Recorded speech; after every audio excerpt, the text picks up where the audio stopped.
Alright, magandang hapon na ho sa lahat natin ng mga viewers, Luzon, Visayas at Mindanao all over the world. Welcome naman sa ating panibagong video, panibagong reaction, mga ka-action, mga kakampeng.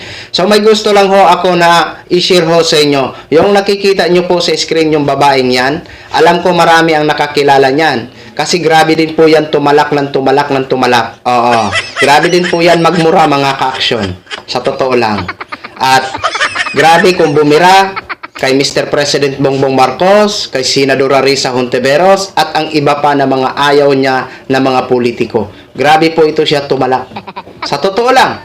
Nagmumura din po ito, mga ka-action, mga kakamping. Pero ito ngayong napanood ko na video na gusto kong i-share ho sa inyo, na kung saan, para bang, ano ba to? Drama?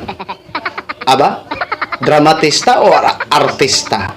Aba, hinaluan ng iyak, mga ka-action. Umiyak itong si ate girl, itong sinasabi kong matapang magsalita, pero dito umiyak. So ano ba ang dahilan niya? Bakit siya umiiyak? Bakit may paiyak-iyak siya? Ano to? Bagong estratehiya para makakuha ng simpatya o paawa effect sa mga viewers? Ito ho, mga ka-action, panoorin po muna natin bago ho tayo magtuloy-tuloy. Sir Jojo, sundalo ako ma'am. Marami against sa Marcos at tropa, kaso tahimik lang kami. Well, yeah, true. We understand. Really. We understand. Kaya lang, Sir Jojo, sorry, hanggang kailan?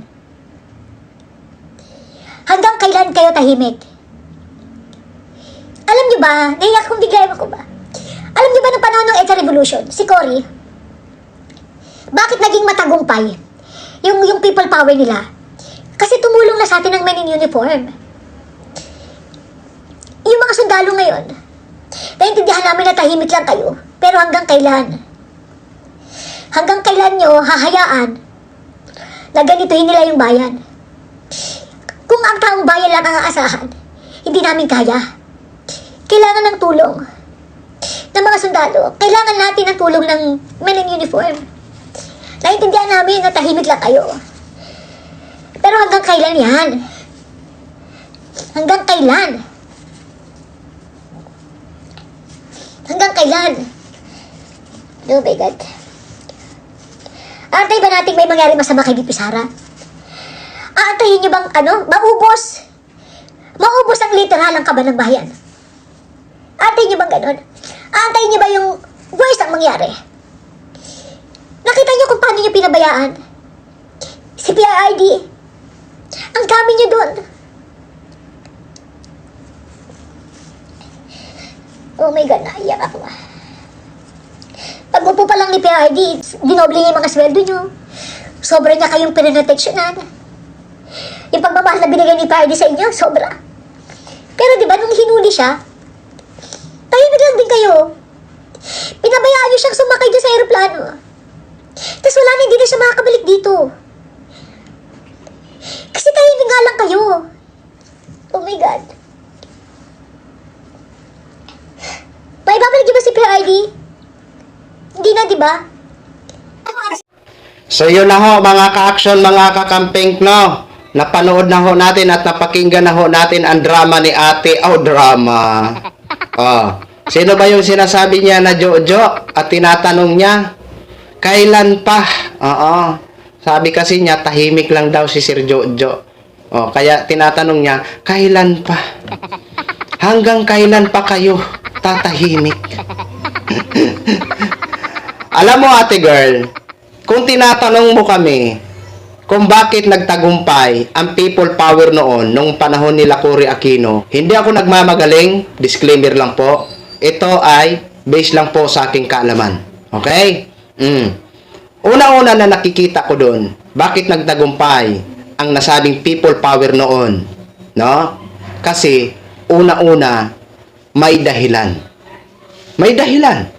Pangalawa, suporta ng taong bayan. 'Di ba? Na napatalsik bilang isang presidente si dating President Marcos Sr. 'Di ba? Kasi may dahilan, ate. 'Di ba? At may dahilan din ang taong bayan kung bakit sinuportahan ng milyon na mga Pilipino ang nasabing people power. Kaya nagtagumpay. 'Di ba? Dahil may dahilan at may suporta ng taong bayan. 'Di ba? Oh. Ngayon, sasabihin mo pa? Ano yung sabi niya? Hihintayin niyo pa ba na may mangyari kay BP Sara? Bakit? Inaano ba si BP Sara mo? Inaano ba? 'Di ba? Tanong natin mga kakamping, mga ka-aksyon. Inaano ba si BP Sara para sabihin niya na hihintayin niyo pa ba na may mangyari kay BP Sara? Sos Maria Josep. Inaano ba si BP Sara? 'Di ba? Kung tutuusin, si Vice President Sara Duterte pa nga itong mahilig magbanat kay Mr. President Bongbong Marcos kung ano-ano ang sinasabi. 'Di ba? Napapanood nyo yan sa mga balita, napapanood nyo yan sa mga press con, kung ano-ano ang mga patutsada nito ni Vice President kay Mr. President Bongbong Marcos. Tapos ngayon, sasabihin mo, ate girl, hihintayin niyo pa ba na may nangyari kay BP Sara? Misos! Maria Josep, ate girl, bakit? Aanhin ba yun si Sara mo? Di ba? Ito ate girl, bakit hindi kayo nagtatagumpay sa mga sinasabi nyong people na wala naman? Di ba? Bakit hindi kayo nagtatagumpay? Dahil walang suporta ng taong bayan. Di ba? Dahil mas marami pa rin ang may gusto na manatili si Mr. President Bongbong Marcos hanggang sa kanyang termino kaysa mapalitan siya. Di ba? Maliwanag yan, ate girl. Yan ang isa sa mga dahilan kung bakit hindi nagtatagumpay ang sinasabi niyong people power na yan. Dahil walang suporta ng taong bayan. Diba? Pangalawa, bakit ba kayo sasamahan namin na mga kakamping sa panawagan nyo na Marcos resign? Kaya hindi ho kami sumasama dahil wala namang kaming dahilan. Wala kaming nakikitang dahilan para samahan namin kayo dyan sa sinasabi nyong Marcos resign. Kayo mga kakamping, may nakita ba kayo na dahilan kung bakit natin sila sasamahan sa sinasabi nilang Marcos resign? Wala, di ba? Ang nakikita ho namin, dahil hindi naman kami mga bulag, may mga magagandang programa ang Pangulo na kung saan kahit didiis ka man, aminin mo man o sa hindi, nakikinabang ka rin sa nasabing programa ng Pangulo. Diba? Yun yung malinaw dyan. Kaya huwag ka nang paipik-ipik dyan, iyak-iyak ka pa. Kung nadalaman si dating Pangulong Duterte sa dahig, yun ay may dahilan din. Dahil may nagsampa ng reklamo laban sa kanya doon sa ICC at marapat lamang na doon din sa ICC niya sagutin dahil doon isinampa ang reklamo laban kay dating Pangulong Duterte. Gets mo?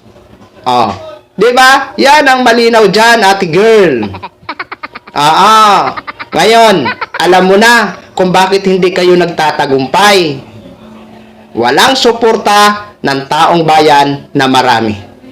Hindi katulad noong people power ng mga panahon nung nila Cory Aquino, may suporta ang taong bayan. Dahil may dahilan. Pero ngayon, ngi nyo, bahala kayo dyan. Gusto nyo pa resignin si Mr. President tapos ang ipapalit, Sos Maria Josep? Di ba? Ang ipapalit nyo nga, may kinakaharap pa nga yan na dapat niyang sagutin sa taong bayan, tapos yan pa ang gusto nyo na ipapalit. Hindi papayag ang majority na Pilipino na yan ang papalit. Mas gustuhin pa ng majority na Pilipino na manatili si Mr. President hanggang sa kanyang termino sa 2028. Diba? Kaya, wag na ate. Umiyak ka man ng umiyak, walang mangyayari sa pangarap nyo na Marcos resign. Itulog mo na lang yan, ate girl, ha? Yan lang po, mga ka-action, mga kakamping. Gin-share ko lang ho sa inyo yan. Maraming salamat po sa lahat natin ng mga viewers, Luzon, Visayas, at Mindanao, all over the world. Ako po, ang inyong lingkod, si The Action Man. Have a good day, everyone!